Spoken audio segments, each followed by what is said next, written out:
और इस वक्त की सबसे बड़ी खबर की बात करते हैं। अमेरिका भारत पर एक और टैरिफ लगाने की तैयारी में था, लेकिन उससे पहले भारत ने एक ऐसा दांव चल दिया जिससे ट्रंप प्रशासन की पूरी रणनीति को बड़ा झटका लगा। ब्रेकिंग न्यूज है, बहुत बड़ी खबर है और इसका इंपैक्ट पूरी दुनिया में, आई रिपीट, पूरी दुनिया में जाएगा। और उसके बाद सीएनएन भी अभी से रिपोर्ट कर रहा है। दरअसल अमेरिका का आरोप था कि भारत जबरन मजदूरी यानी फोर्स्ड लेबर से बने सामान के आयात को रोकने के लिए पर्याप्त कदम नहीं उठा रहा, लेकिन अमेरिका अपना फैसला सुनाता उससे पहले ही भारत ने ऐसा दांव चल दिया जिसने वॉशिंगटन की पूरी दलील को चुनौती दे दी।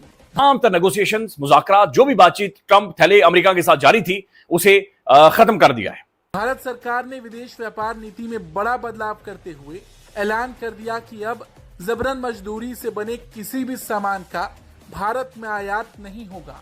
यानी जिस मुद्दे को आधार बनाकर अमेरिका भारत पर दबाव बना रहा था, उसी मुद्दे पर भारत ने पहले ही अपना कानून सख्त कर दिया। असल वजह यह कि पिछले 3-4 साल से ना ऑपरेशन सिंदूर की अगर बात कर लें, उसके बाद हमें लग रहा था कि शायद इंडिया का कोई डाउनफॉल आ जाएगा, इंडिया को ये होगा वो होगा, लेकिन ऐसा कुछ नहीं हुआ। उसके अलावा मोदी की जिस तरह की स्पीड है, मोदी जिस तरह का माइंडसेट है और मोदी जिस तरह के एग्रीमेंट कर रहा है, जिस तरह के मोदी का पहले लेवल है, एक मोदी कर सकता है डोनाल्ड ट्रंप जैसे को कि आप हम अपनी ज़मीन कभी भी ईरान के खिलाफ नहीं देंगे, ये भी मोदी ने कहा था डोनाल्ड ट्रंप को। लेकिन अमेरिका की इस तैयारी के बीच भारत ने भी तेजी से कदम उठाया।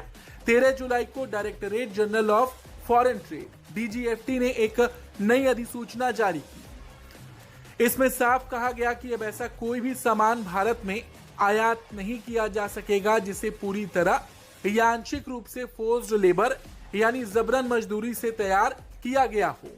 लेकिन बात वही है कि इस दौरान आपने देखा होगा कि मोदी साहब ने कोई बयान नहीं दिया, ना किसी चीज का ना डिनाई किया, ना जिक्र किया, और इसलिए कि उनके जहन में कोई ना कोई नक्शा तो था जो आज सामने आ गया। बड़ा प्रेशर डालने की कोशिश की।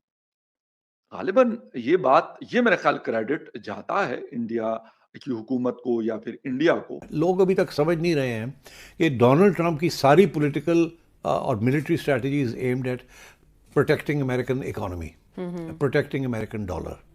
इस वक्त अमेरिका की डेट इतनी ज़्यादा हो गई है कि उसको सर्विस भी नहीं कर सकते और बहुत खतरा लगा हुआ है कि डॉलर जो है उसकी वैल्यू गिरेगी और लोग अभी अमेरिकन सिक्योरिटीज और अमेरिकन डेट लेना नहीं चाह रहे। लेकिन भारत सिर्फ नियम बनाकर नहीं रुका, भारत ने अमेरिका के रवैये पर भी सवाल उठाए। भारतीय पक्ष ने कहा कि अमेरिका खुद लगभग 1600 उत्पादों को अपनी जांच के दायरे से बाहर रखता है।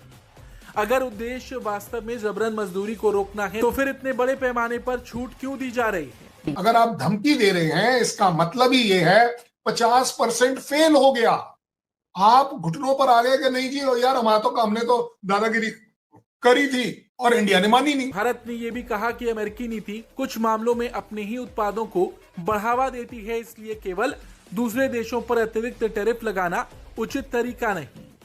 यही वजह है कि इस पूरे घटनाक्रम को भारत की रणनीतिक प्रतिक्रिया के तौर पर देखा जा रहा है। भारत पहले ही साफ कर चुका है कि कोई भी समझौता तभी होगा जब उससे भारतीय उद्योगों और निर्यातकों को वास्तविक फायदा मिले। रशिया के जो प्रेसिडेंट है, प्रेसिडेंट पुतिन, उन्होंने कहा है जनाब इंडिया हमारा बड़ा रिलायबल पार्टनर है और very reliable, not just reliable, very reliable partner है और हम उसको बहुत ज़्यादा वैल्यू देते हैं। उन्होंने कहा जी इंडिया जो है बड़ा रिलायबल पार्टनर है और इंडिया रशिया जो रिलेशनशिप है उसमें वेस्टर्न प्रेशर बहुत है। बहुत सारे जो ममालिक हैं वो बहुत कुछ करने की कोशिश कर रहे हैं, लेकिन वो कह रहे हैं जनाब मोदी के ऊपर प्रेशर डालना यूजलेस है, मोदी के ऊपर प्रेशर डालना useless. Now that is very significant, ठीक है जी। और मुझे ये लगता है कि ये दोस्ती नहीं है। ट्रंप साहब, पुतिन साहब जो हैं वो मुश्किलें पैदा करेंगे। वो आप कैसे करेंगे? बाइडेन एडमिनिस्ट्रेशन ने बहुत ज़्यादा कोशिशें की कि इंडिया को रशिया से दूर किया जाए और secretary of state Antony Blinken जो थे बाइडेन एरा में, वो कहते थे जनाब बड़ा टाइम है, हमने तो इंडिया को जंक में फेंक दिया था, ज़ाया कर दिया था, अब क्या होगा? अब उन्होंने कहा हमने दोबारा मेहनत शुरू कर दी है and it will take us some time, हमें कुछ वक्त लगेगा। This is what basically he made a point. And then आप देखें अगर, तो उन्होंने इस बात का भी जिक्र किया, ठीक है, कि अब हम उस प्रोसेस से गुजर चुके हैं, हम उस प्रोसेस से गुजर चुके हैं और अब हम इंडिया हमारे बहुत ज़्यादा करीब आ गए। That's what he in fact said. अब पुतिन साहब कहते हैं कि जनाब मोदी साहब ने तो इंडिया के दौर में इंडिया ने तो तरक्की बहुत की है मोदी के दौर में, इंडिया ने तो तरक्की बहुत की है मोदी के दौर में। तो मोदी को चाहिए, मोदी जो है वो तो इस वक्त बहुत बड़ा खिलाड़ी है। This is what he actually said ना, वो यही बात तो कर रहे हैं वो।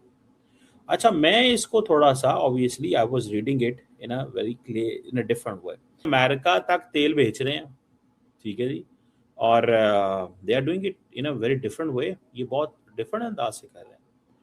अब S-400 सिस्टम तो इंडिया को चाहिए। इंडिया इसको, जिसको स्ट्रेटेजिक ऑटोनॉमी कहता था, फ्रैंकली स्पीकिंग इंटरनेशनल पॉलिटिक्स के अंदर there is no one which is strategically independent.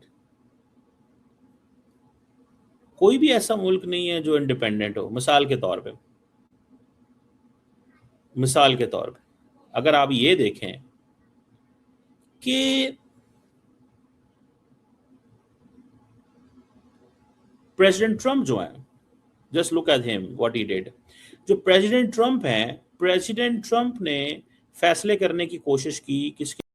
नमस्कार दोस्तों, जय हिंद। दोस्तों, जो अमेरिका भारत पर जिस कानून की मदद लेकर टैरिफ लगाना चाहता था, भारत ने आज उसी कानून को पास कर ये बता दिया है कि जो काम तुम करोगे उससे पहले वही काम की टैरिफ तुम्हारे ऊपर लगाया जाएगा। जी हाँ दोस्तों, भारत ने भी अमेरिका के 154 सामानों का लिस्ट साझा किया, जिसमें ये कहा जा रहा है कि ये फोर्स लेबर के तहत बनाया जा रहा है और भारत जब चाहे इस कानून के तहत इस सारी सामानों को भारत में आने से रोक सकता है। क्योंकि कुछ समय पहले अमेरिका ने यही काम करने के लिए भारत पर एक्स्ट्रा 12% टैरिफ लगाने की धमकी दी थी, तो भारत ने सीधा उसका उल्टा ही करके दिखा दिया। अब सारी दुनिया हैरान है कि पीएम मोदी किसी के आगे झुकते नहीं है और ये सबसे प्रबल एग्जाम्पल है।